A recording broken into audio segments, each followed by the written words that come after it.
The following episode is brought to you by FFB Cast. Stay tuned for your very own custom podcast, and don't forget to subscribe to our YouTube channel.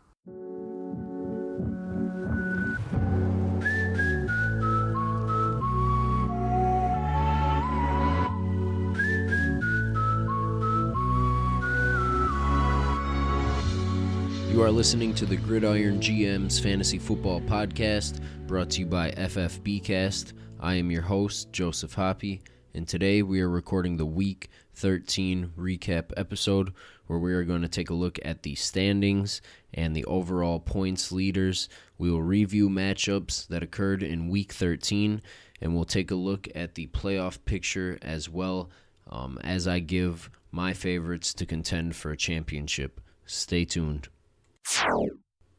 I'd like to mention right away that this league seems ultra competitive. Nobody really running away with this league, and only one team tanking with a 1-12 record. But let's start with the number one ranked team of the year, Double Shotta, with a 9-4 record. Second in overall points with 2,127 points. Edging out the second ranked team, 5-1 Trust Money, who also finished with a 9-4 record, but only 1,937 points. In third place, we have the Mighty Mercs with an 8-5 record, but they did finish first overall with points scored on the year with 2,157 points. And in fourth place, we have Burning Spear, who also tied the Mighty Mercs with an 8-5 record, along with the fifth-ranked team, 2-Pint Conversion. They all three tie with an 8-5 record, with 2-Pint Conversion being the only one of those three to have an 8-5 record and score under 2,000 points. The sixth-ranked team is Bread and 2, who finishes with a 7-6 record, the only team to do so, because at 7 and 8, wrapping up the playoff spots, we have Bench Points Rock and Any Given Sunday. Those two teams finish the year with a 6-7 record, but just beat out the other two teams to also have a 6-7 record. Beat Alex, and hashtag FYA. These two teams losing the tiebreaker of points for to the Bench Points Rock and Any Given Sunday. Unfortunately, they will not make the playoffs. Now, at the back of the pack, we have Team Clueless and Team Ring My Bell. Clueless finishing with a 4-9 record. Ring My Bell 1-12. Better luck to these teams next year as the 2018 fantasy season comes to a wrap.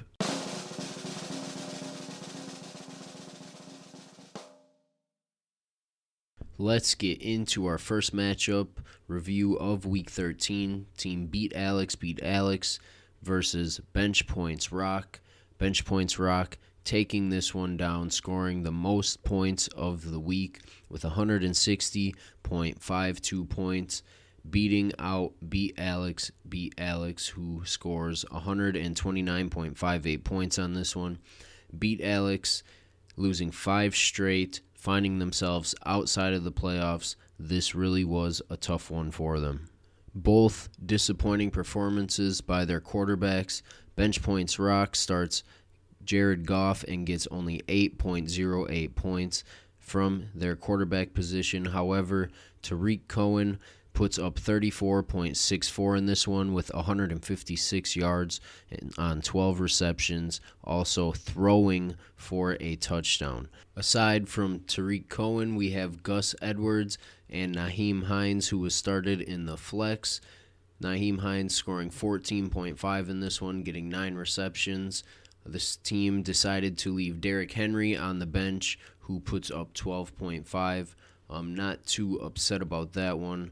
But what I think they can be upset about is the 6 points that they got from Tyreek Hill. Tyreek Hill just being missed by a hair from Patrick Mahomes deep a couple times in this game. Luckily, Devontae Adams carries his weight for the team with 93 yards and a touchdown. Jared Cook at tight end puts up 23 points, 100 yards in this one. He too catches a touchdown. On the other side, for Team Beat Alex, they too have a disappointing week from their quarterback position. Andrew Luck putting up only 9.52 points as Jacksonville shuts out the Indianapolis Colts with a score of 6-0.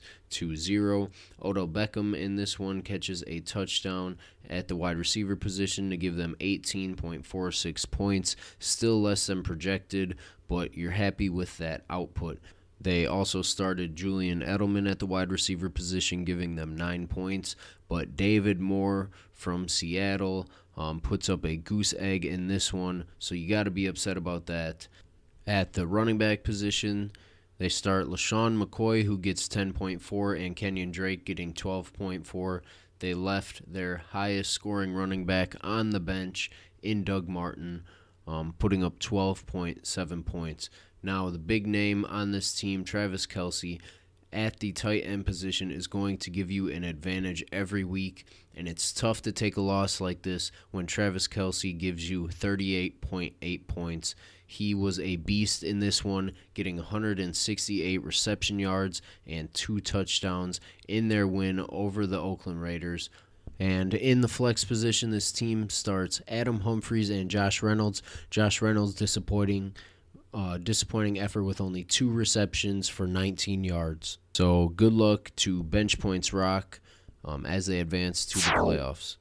In our second matchup of the week, we have a close one with Team #FYA and the Mighty Mercs battling it out, a score of 128-120. FYA winning this one, but just not doing quite enough to get into the playoffs. They do start Jameis Winston at the quarterback position, giving them 22.76 points in this one, leading their team in points, only next to their kicker, Kai Fairbairn, who puts up 21 in this one. I mean, without those 2 performances, you are just not beating the Mighty Mercs this week. They were fortunate to get over 43 points combined from the quarterback and kicker position, where at the wide receiver positions, T.Y. Hilton scores 15.7 for them, and Alshon Jeffrey, Kenny Galladay disappointing with 6.1 and 8 points respectively. This team looks a little beat up at the running back position, having to start Chris Carson and Theo Riddick. In the flex position, they start Sterling Shepard and Adam Thielen. Adam Thielen putting up 13.8 points in this one. I think that's about the floor for Adam Thielen, and we usually expect more. He falls short of his projected points by nearly 8 points. And speaking of wide receivers falling short of their projected points, on the other team, the Mighty Mercs starts Julio Jones as their wide receiver 1. He only gets 3.8 points as he catches 2 passes for 18 yards in a very disappointing loss to the Baltimore Ravens. Ben Roethlisberger, 17.24 points at the quarterback position. Disappointing, but scores enough this week where quarterbacks were disappointing left and right. The other 2 wide receivers for this team are Calvin Ridley and Larry Fitzgerald. They score a combined 13 points, so disappointing efforts from them. Alvin Kamara and James White put up big points for them at the running back position. Although Alvin Kamara disappointed with his 15.2 points, when you have the best, you expect the best. Alvin Kamara not putting up his usual numbers. James White, however, puts up 18.80 points, 92 reception yards. But buried on this team is Todd Gurley at the flex position. Todd Gurley leading the way with 31.5 points. He is a monster week in and week out. 132 rush yards in this one, 2 touchdowns. He is on pace to break his touchdowns from last year, which is an amazing feat. A lot of people thought that he was going to digress. It's just not happening. That Rams offense is amazing. For their second flex, this team has Mark Ingram. He has had about 4 usable weeks since he came back, and this is not one of them. Mark Ingram only scoring 4.8 points in this one, as the Mighty Mercs falls short, 120 to hashtag FYI's 128 points. In our next matchup, we have teams Burning Spear and Team Any Given Sunday. Any Given Sunday losing this one, falling to 6-7, but making the last spot in the playoffs, although they lose 146 to 128 points in this matchup. Burning Spear being led by Patrick Mahomes in this one. Pat Mahomes scores 33 points, another big week with 4 passing touchdowns. Now, at the wide receiver position, this team looks a little beat up. They started DJ Moore, Taylor Gabriel, and Jarvis Landry. Landry scoring the most in this one with 16.3 points on 103 yards. The running back position, though, is a bit stronger on this team with Christian McCaffrey, Saquon Barkley, Marlon Mack, and Duke Johnson. Duke Johnson may be the forgettable name on this team. They do have Melvin Gordon, but as you know, Melvin Gordon is out with that leg injury. Hopefully he's back soon, as this team will need him throughout the playoffs.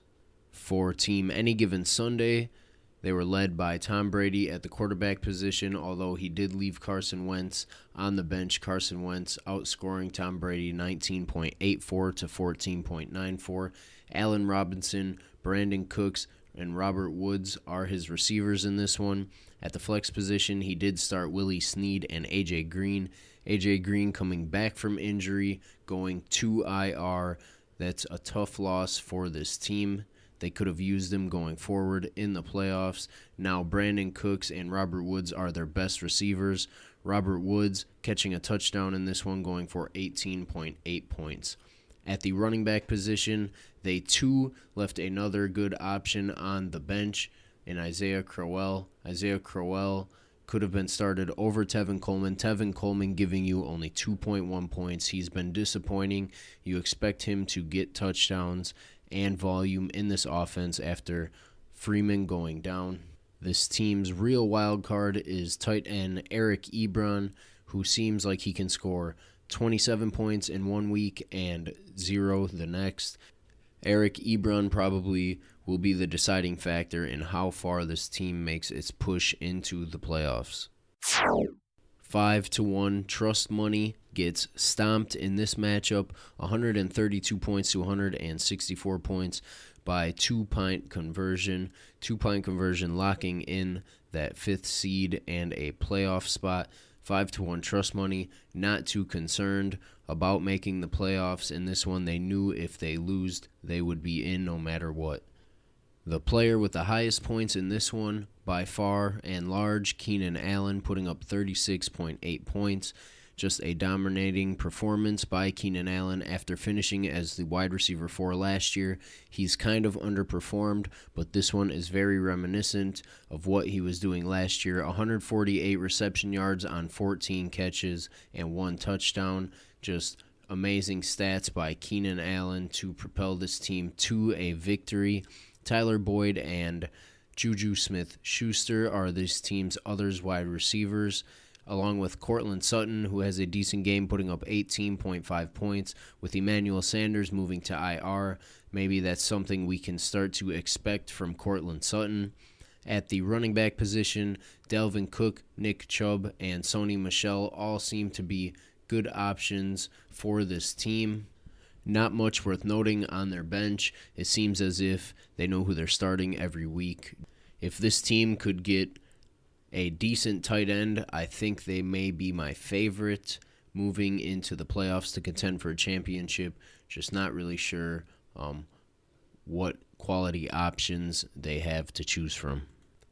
On the other side, led by quarterback Lamar Jackson, he puts up 16.5 points in this one. Tyler Lockett, DeAndre Hopkins, and Stephon Diggs combined for a decent output at the wide receiver position.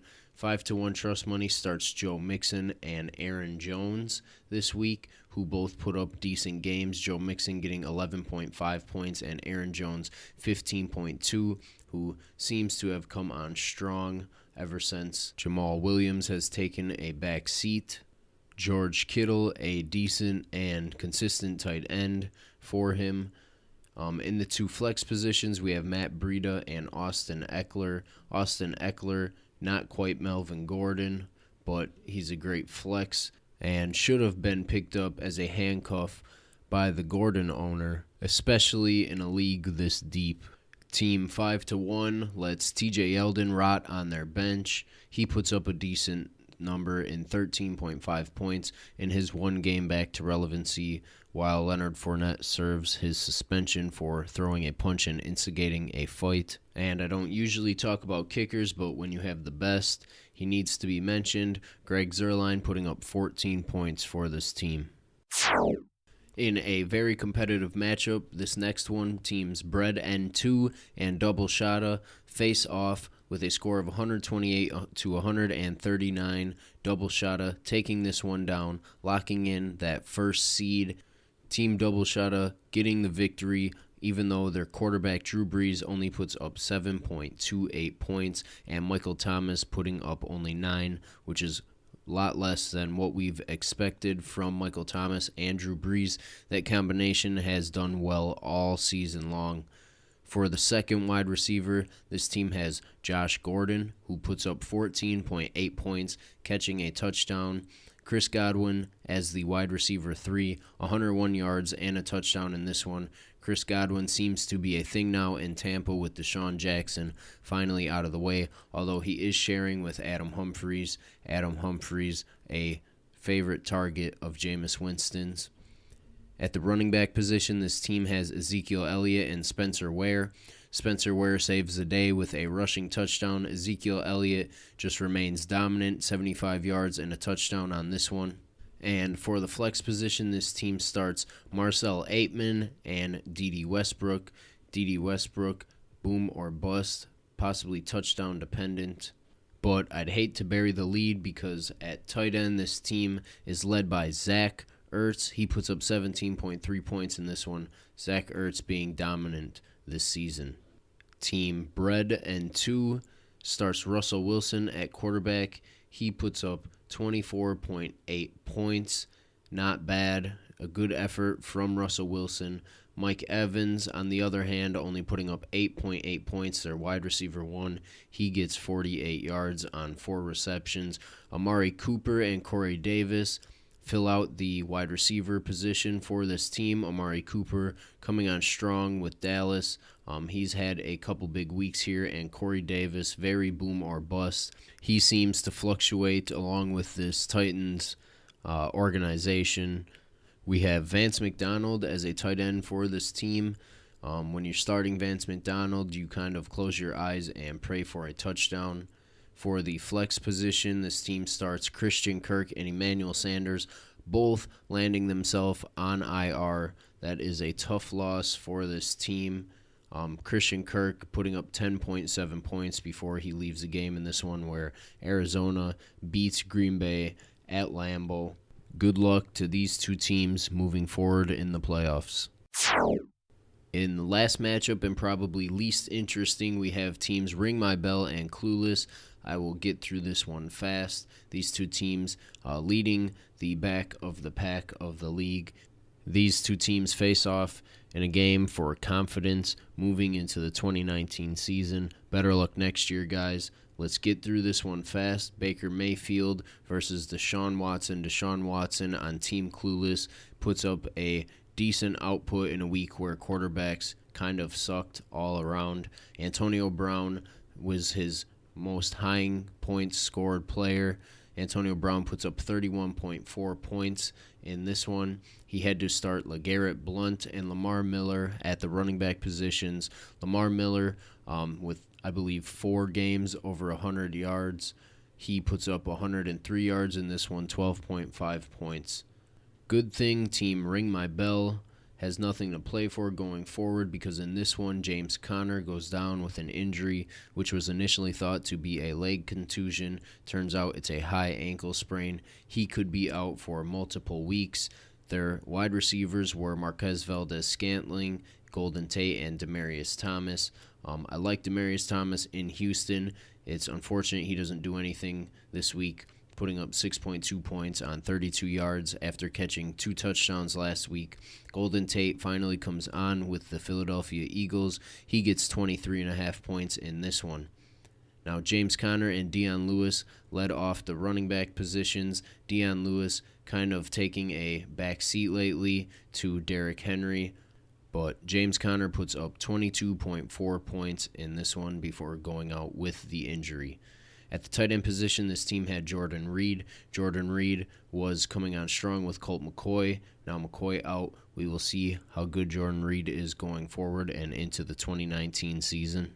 And as we know, you are always desperate when you are starting tight ends in the flex position, unless, of course, you have a combination of the three, Gronk, Kelsey, and Ertz. I could see it in that scenario. In Yahoo, especially with Jalen Samuels now being the starting not tight end. He is tight end eligible, but being the starting running back for the Pittsburgh Steelers, that is a huge advantage to whoever gets Jalen Samuels in the playoffs. But neither of these teams need to worry about that as they finish 1-12 and 4-9 on the season.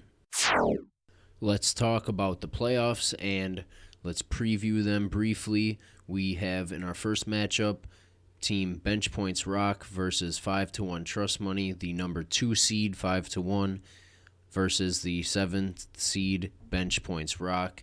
This should be a competitive matchup. Team 5-1 Trust Money with the slight advantage. They have more running back depth, Joe Mixon, Aaron Jones, and Austin Eckler. This should be a close and competitive matchup. I will, though, take the 2nd seed as the favorite to win this one. Congratulations to Burning Spear and 2-Pint Conversion. They lead off our next matchup in the quarterfinals. Burning Spear with Pat Mahomes at the steering wheel. Hopefully he can lead this team to a championship alongside 2 strong running backs in Saquon Barkley and Christian McCaffrey. 2-Pint Conversion, the 5th seed in this one, is my favorite to upset Burning Spear. This team has a lot of good depth and players who have stepped in because of opportunity, such as injuries. For example, Tyler Boyd, now the number 1 in Cincinnati. Cortland Sutton, now the number 1 in Denver. Plus, you can't go wrong with Keenan Allen at the top of your wide receivers. Aaron Rodgers, of course, not performing like the old Aaron Rodgers, but we know his ceiling. The number 6 and 3 seed facing off. In this next one, we have Mighty Mercs and Bread and 2. Bread and 2, the 6th seed. Not my favorite in this one. He has to go up against the running back duo of Alvin Kamara and Todd Gurley. Also at wide receiver for Mighty Mercs, Julio Jones. That is a fierce 1-2-3 punch, especially when you add in James White and Mark Ingram. The Mighty Mercs a clear favorite here and possibly my favorite to win it all. So let's move on to our final preview of the playoffs. The number 1 seed Double Shotta has to defend its honor against Any Given Sunday, the 8th seed, the last team to make it into the playoffs. Although this will be no bye week for Double Shotta, he has to overcome Tom Brady at Any Given Sunday's helm for the quarterback position, along with 2 talented wide receivers in Brandon Cooks and Robert Woods on a high-powered Rams offense. This team does have Jalen Samuels. Jalen Samuels not quite the advantage that I thought he would be here because these rosters are so deep. Either you're starting him or Ebron. Regardless, Ebron, either one of them would have ended up in the flex no matter what. Maybe take away the flex positions, and you might be able to bench Adrian Peterson. I'm not sure I would do that for Leonard Fournette. Slide Samuels into your tight end position, but I consider Eric Ebron a top 5 tight end rest of season. So you're definitely not sitting him. Good luck to all those teams in the playoffs and better luck next year to those of you who did not make it. It was fun recording this episode for a super competitive league, Gridiron GMs. Thank you for being a part of this Twitter promotional free episode by FFBcast. We hope to record some more episodes for you guys in the future. Hope you enjoyed this one. That concludes this episode. Follow us on Twitter at FFBcast and email your questions to ffbcast@gmail.com. See you next time for more fantasy greatness.